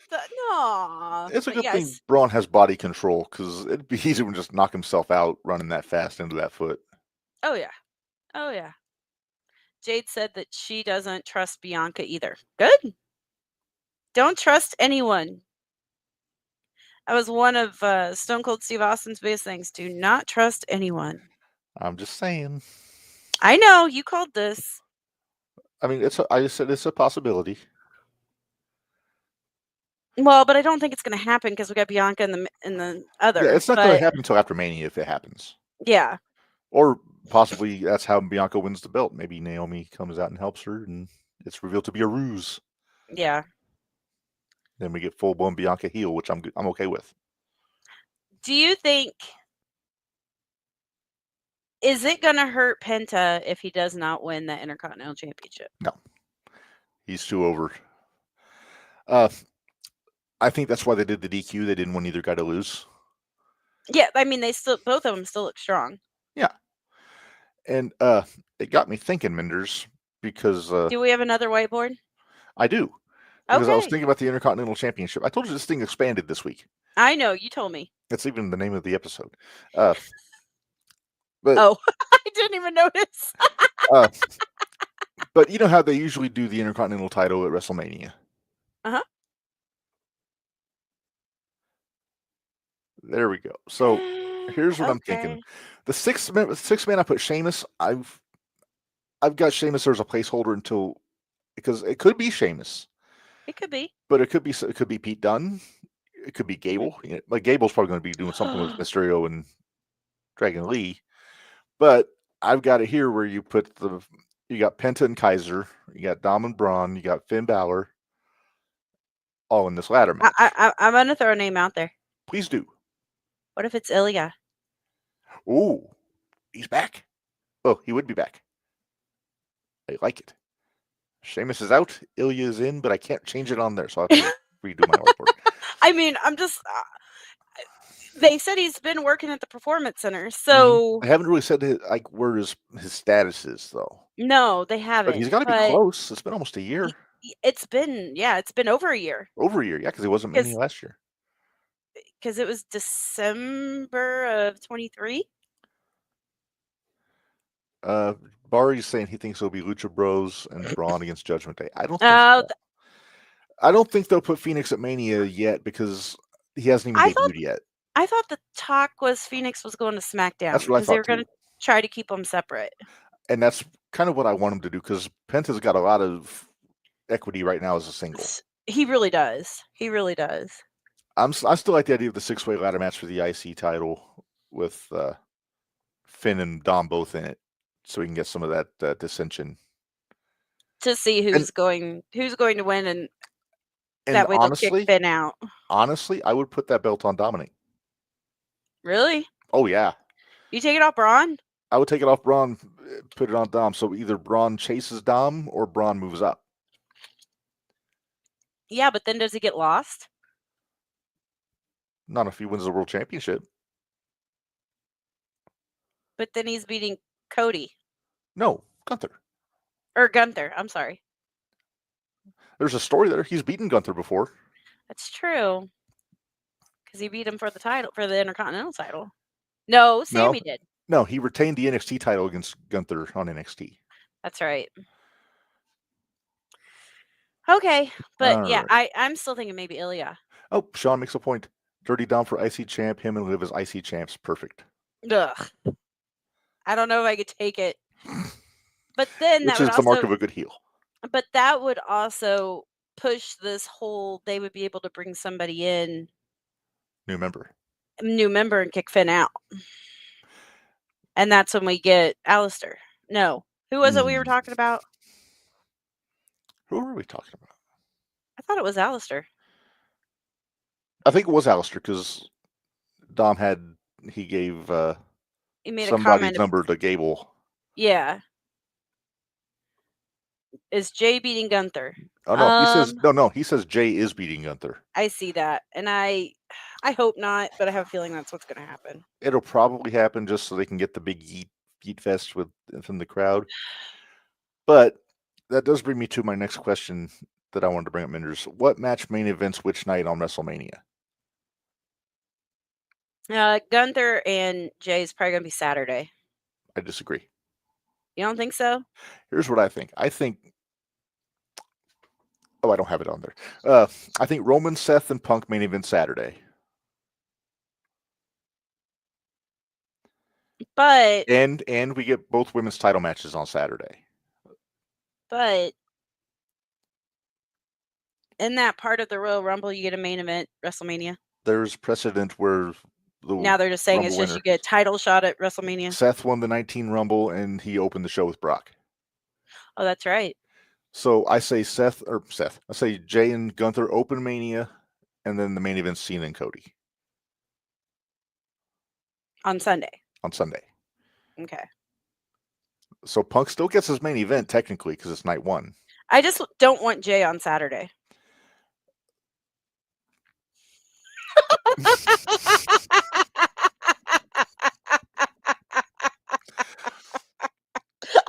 know what day on Saturday.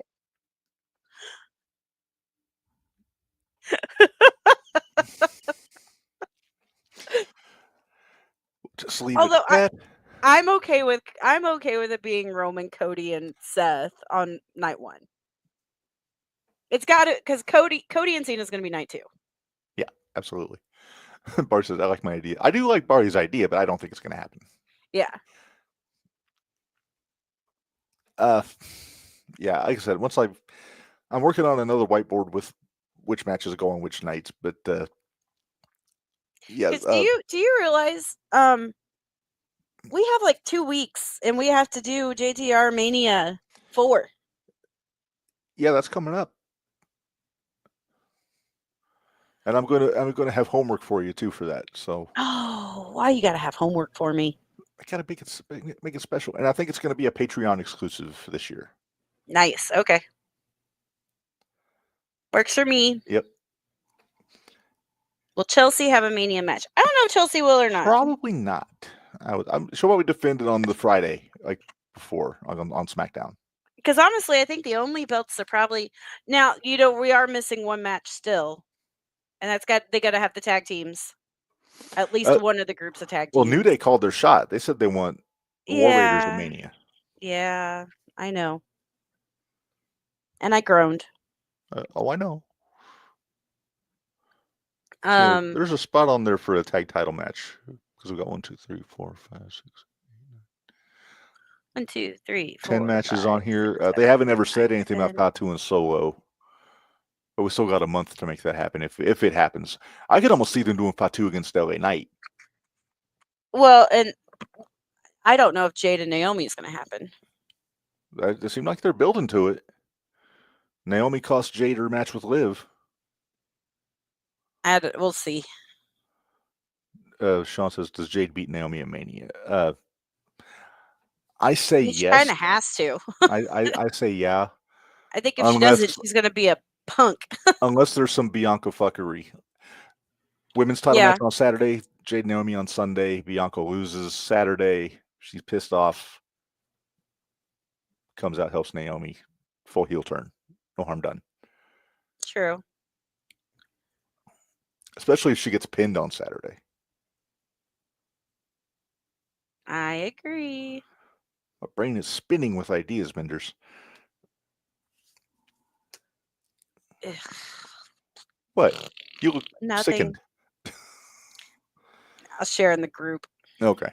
So NXT, we know about the 2 matches for Stephanie defending the 2 titles. Do we know anything else that's happening on NXT tonight? No, but give me a minute and I can find out. Please do. I mean, we're halfway through it, or halfway into the first hour of it. So. Oh, look, somebody cut a promo.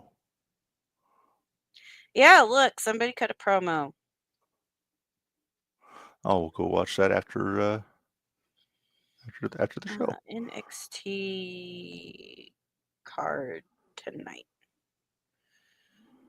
Okay, preview. This is what I want to do. Sorry, I've never seen Crooklyn before. Huh? Oh, nothing. I was checking the messages on Facebook and. Lexis King versus Javon Evans for the NXT Heritage Cup. Interesting. Stephanie Bakura versus Hallen Finley. Finley. Yeah, Hallen Finley. And then Stephanie versus Jada Parker. Okay, there's got to be a match, by the way. It should be. It really should be. And I hope they open. Sean Phillison, did they open the match with Stephanie and Fallon? Looks like Stephanie beat Jada at the open of NXT. Jordan got involved. Oh. And yes, I need heel Bianca. I miss heel Bianca.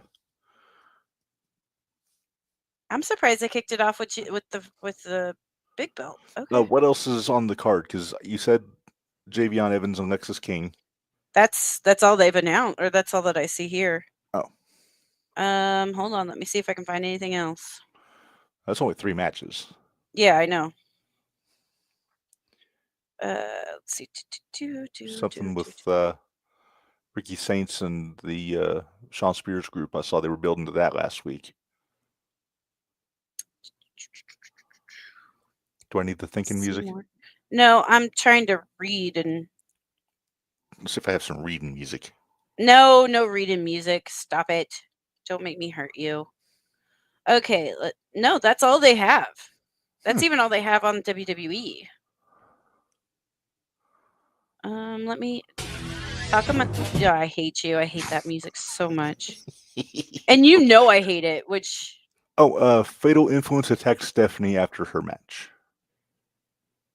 Okay. Probably trying to soften her up for Fallon. Yep. I'm going to make that song your ringtone one of these days when you leave your phone unattended. Yeah, like I'm ever going to leave my phone unattended around you. But yeah, like I said, I don't see Stephanie. Stephanie could very well drop the North American Championship. Very, very possible. I just kind of see them keeping on for at least a bit, not maybe through Stand and Deliver, but I won't complain if they put it back on Fallon because I'm a big Fallon fan. Yeah, I like Fallon, so I'm okay with that. So. And that's saying something, Minderz, because she wears a cowboy hat. I know, and I don't like cowboy hats. Technically, it's a cowgirl hat. Yeah, true. And she is prettier than Joey O'Reilly. Very much so. Very much so. Yeah, what? Seriously, though, what is it with those boys in cowboy hats flipping their wet hair at me? I don't like it. I still need to get Mama Cooper to send me the video of that. Oh, I don't think she got a video. I think she got just a picture. I asked if she got it on video, and she said, yeah. Oh, okay. Assuming she heard me correctly. Yeah, you might check with her. Sean says, I think someone helped Stephanie in that match. What match? I'm assuming the North American title match was Fallon. Now, did Jordan, Sean, I'm asking you this in the chat, did Jordan actually influence the finish for Stephanie, or was she just there? Yeah. Because if that's the case, maybe she comes out again and helps out with Fatal Influence. But we'll see. Yes. Minderz, let's say we pay some bills real quick, and then let's do that. Get to our segment for this week. Sounds good. All right.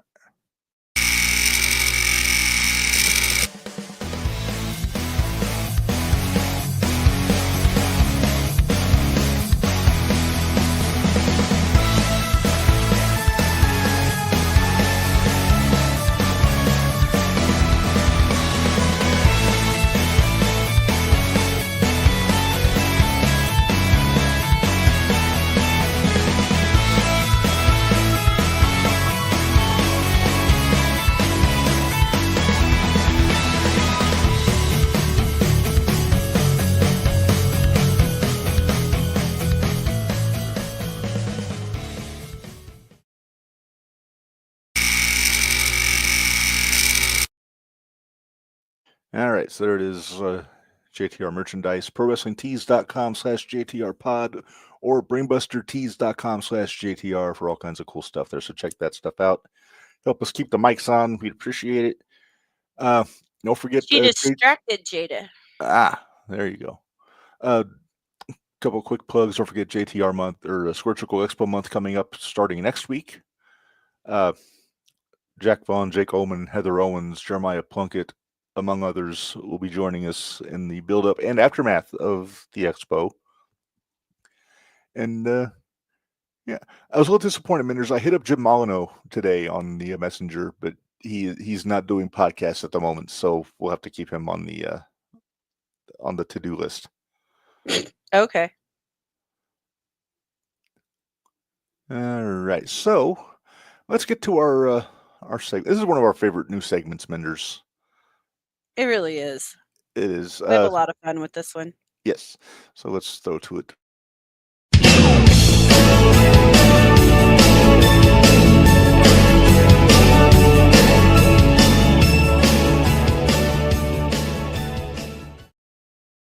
All right, it is time for Who's Whipping Who. Look at that handsome punum on the screen, Minderz. That's his George Washington Carver Blackula face, I call it. So, I picked a matchup this month, Minderz. I thought you would get a kick out of, and you already picked a winner. because that's what you do. But we haven't done a tag team match yet. We haven't. In these segments. We've done all singles. Also, not for nothing, all dudes. So one of these days we got to do a women's match. But anyway, we took two of our favorite tag teams and just thought, what would happen if they got together? And our matchup this month is the British Bulldogs against FTR. And it took me about 2.5 seconds. As much as you love FTR, as much as I love FTR, you're a Bulldogs gal, but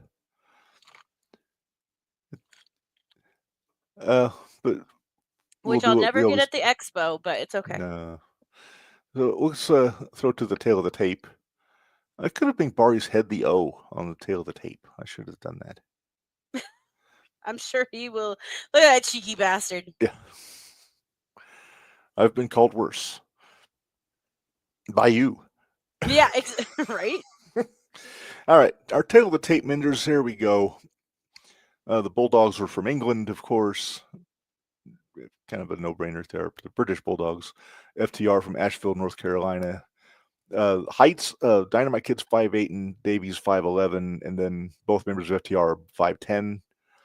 Combined weight 481 for the Bulldogs to 446 for FTR. Finishing move. The Bulldogs had a few, but I went with the press slam where he throws Dynamite into the headbutt. Mm-hmm. But I also like the one where Davies got the guy on his shoulders and Dynamite jumps off of the opponent's back onto his partner. Yeah. So there were options. Of course, FTR, the Shatter Machine, it's kind of the move they're synonymous with.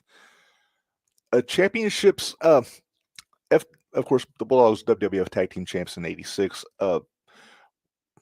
FTR held every championship in wrestling, it seemed like, except for TNA. Yeah. And WWE, NXT, AAA, AEW, Ring of Honor, you see in the picture there, IWGP.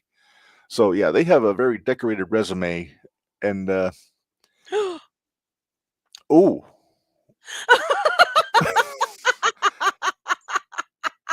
Did we both see that at the same time? I think we did. I like the idea of this being 2 out of 3 falls. Because I do too. Let's do this. I like that idea. Yeah. So, all right, go ahead. I'm sorry. I didn't mean to interrupt you. Oh, no, you're fine. That made me excited. So I think this would be just a classic tag match. Not a lot of shit going on the floor or anything like that. It's pretty much like a straight up, just classic 2-on-2. Chain wrestling, you got Davey with the power moves. Bulldog or Dynamite just knocking the shit out of both of them. Dynamite hurting his head more and more and more and more. I could see Dynamite and Dax just trading. Oh, yeah. Oh, yeah.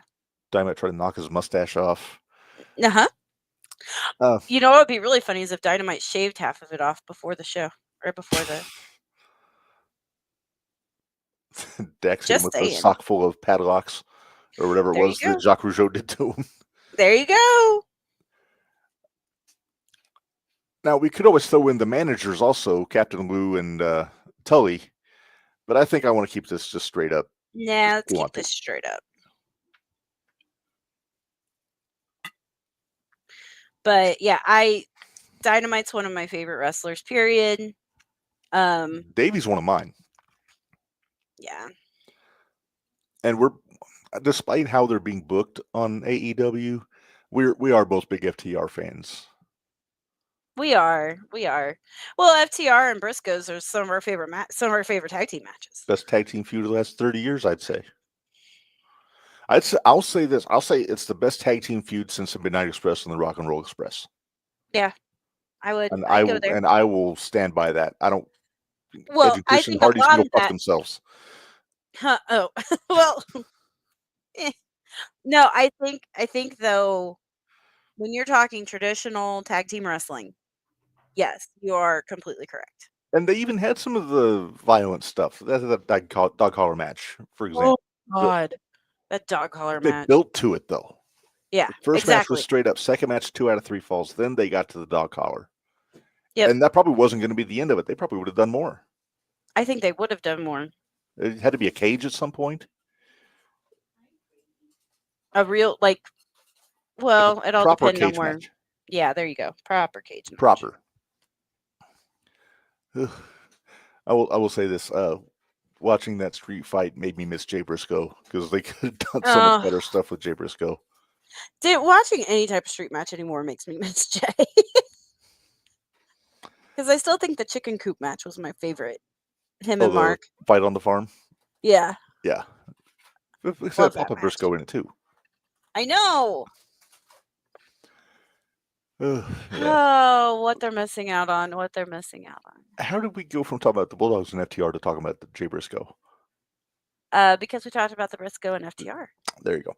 Okay, so it wasn't that big of a jump, Reb. Oh, that's true. So let's go with the 2 out of 3 falls assumption here. I think they would probably go with the 1-1-1. Think it wouldn't go 2 straight. No, I don't think it would go 2 straight.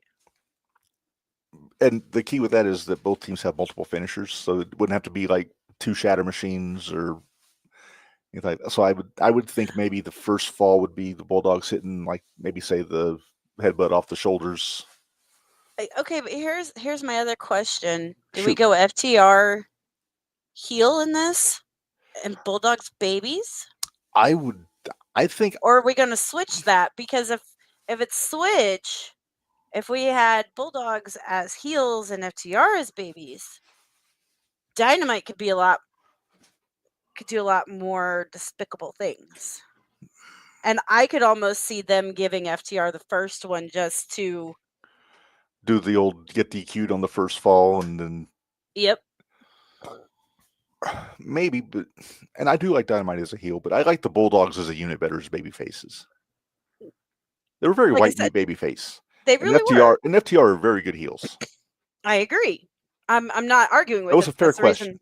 That was the reason I was asking. What are we getting here? That was a good question. I should have thought about that. But yeah, I think we go babyface Bulldogs, heel FTR here. Okay. Then then it's going to be 1-1-1. Right. So then so like Bulldogs will get the first fall. Maybe FTR hits like a. I don't know. Would it be if they're heels? Would it be the Shatter Machine or the Spike Pile Driver to get fall number 2? You got to stick with the Shatter Machine, I think. Maybe hit one of them with the Pile Driver, one with the Shatter Machine. There you go. And then I would. A part of me would almost think the third fall would be a flash pin, like maybe Dynamite rolls up somebody. I could see that. Maybe or maybe Davey Boy gets the crucifix under the pin. Mm-hmm. Well, and we didn't talk about this with AEW when we were talking about Stooge of the Week, but I'm smelling a breakup between FTR, and I'm not liking it at all. I don't think they're going to break up FTR. I think they're going to split off from Edge. Good. Which they need. Because I've heard Dax say that they will never split up. Okay. So I'm assuming you've heard Dax say that, but it's not Dax that walked out, though. Yeah, it was. No, it wasn't. No, it was Dax. Baldwin. No, it wasn't. Are you sure? Positive. I am almost certain it was Dax. Nope. Somebody that watched Dynamite last week. Which one of us is you said you watched it. You said you watched Dynamite last week. I did, but you're arguing with me. I'm not arguing. What does that make? Hang on. I'm going to look here. But keep talking about this match here, Minderz. I'm pretty sure it wasn't Dax. I'm almost positive it wasn't Dax. What was the date last week? 19th. 19th. But yeah, like I said, I love British Bulldogs. But we have to have Matilda in the corner. Again, that's why they're baby faces. Yeah, if we got baby faces, we gotta have Matilda. Gotta have Matilda. She's a good pupper. She's a very good pupper. You know, my friend Michelle, she used to have an English Bulldog. Oh, yeah? His name was Captain. Captain would have made a very good boyfriend for Matilda. Now, I always wondered, you remember Winston, Davey Boy's dog from when he came back? Was that Matilda's offspring?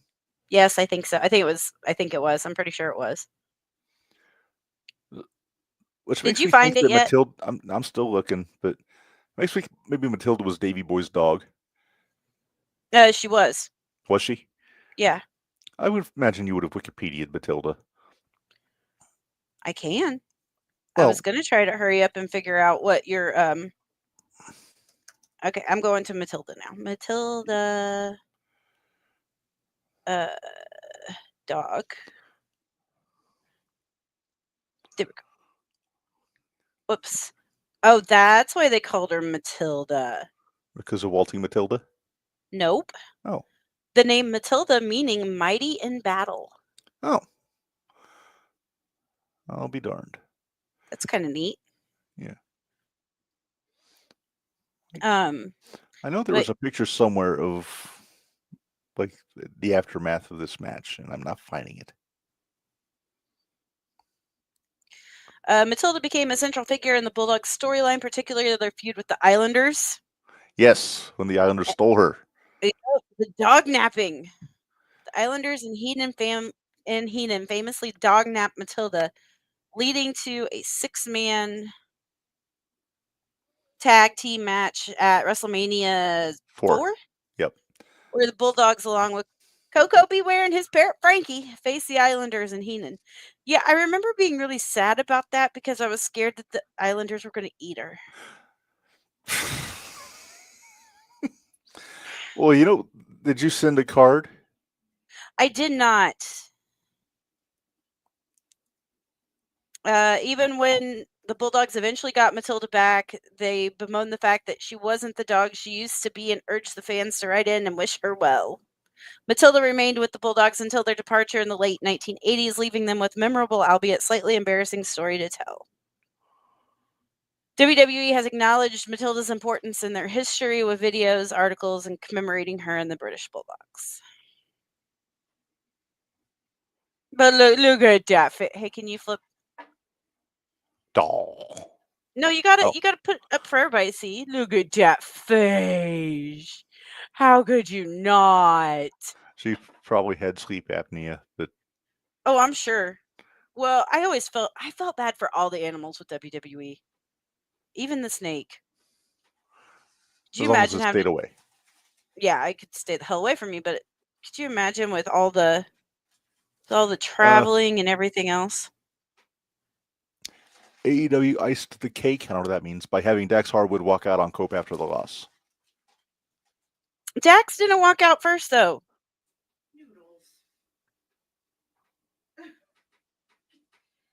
I'm pretty sure Dax did not walk out first. We'll have to check on that. They're talking tomorrow. It's supposed to be FTR and Cope doing an interview with Tony. Okay. So we'll find out about that stuff. But I don't think FTR is going to split up. Thank you.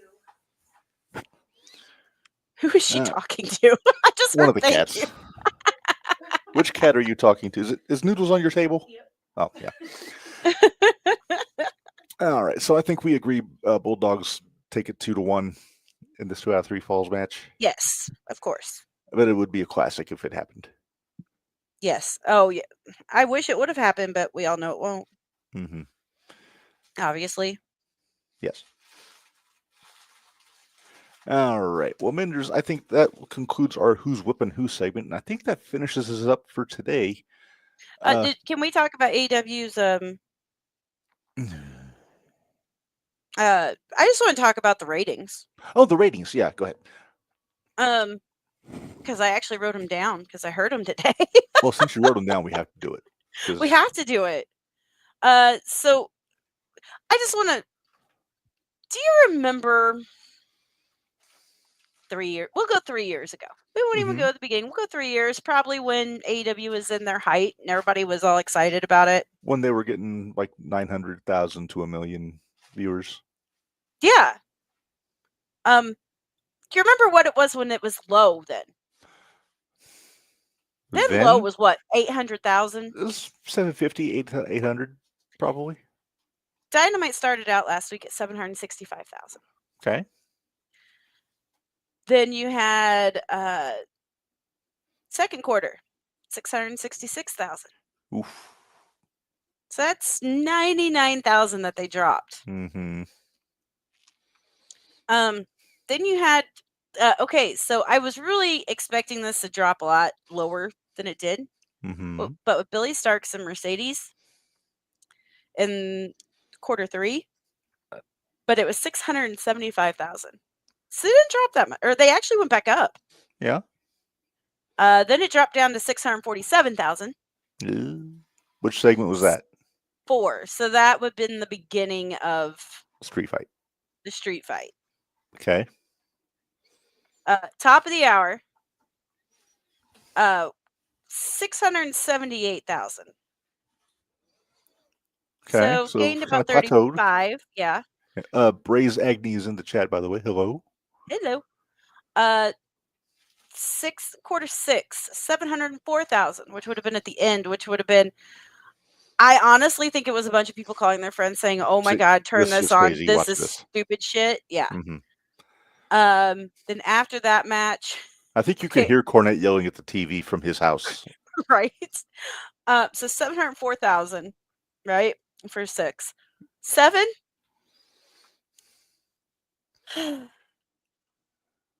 $597,000.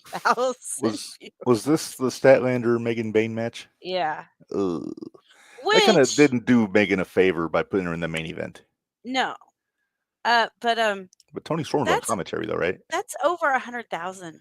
Yeah, it's not good. And then can we blame Penelope Ford for that? I'm blaming Mox. Honestly, everybody had seen the stupid shit. We're like, get us the hell out of here. We don't want to see anymore. So that, do you think, for most of the audience that went away, is what I thought when they tombstone Tony? Yeah, I do. But Mox and Cope are going to get all. They're going to get all the glory for it. All the flowers. All the flowers. Rays, we are doing well. It was an interesting week to talk about stuff on this. I guess you were right. I'm sorry. I admitted it. Are you fine? Except I'm going to go back and watch because I could have swore it was Cash that left. Oh, I hate you for.